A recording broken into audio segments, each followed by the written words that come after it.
Hello guys, welcome to our YouTube channel, and today we are going to learn how to change password in your AOL Mail account. So you want to change your password in your AOL Mail account. First of all, you have to open up a browser. After opening up your browser, search for AOL Mail. After searching for AOL Mail, you will find the first link. Tap on that link, and after tapping on that link, you have to log in with your account.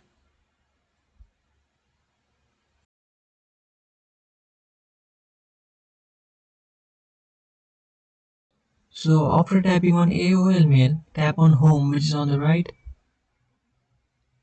and it will take you to your home page. And after going to your home page, tap on your account, and after tapping on your account, tap on Account Security. After tapping on Account Security, you will find a bunch of options. You have to tap on Security.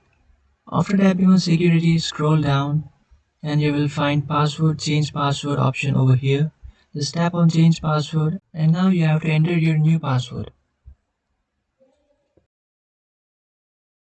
So after entering your new password, tap on Continue, and you have successfully changed your password in AOL Mail. So this is how you change AOL Mail password. If you have any doubts, feel free to comment below. Thanks for watching.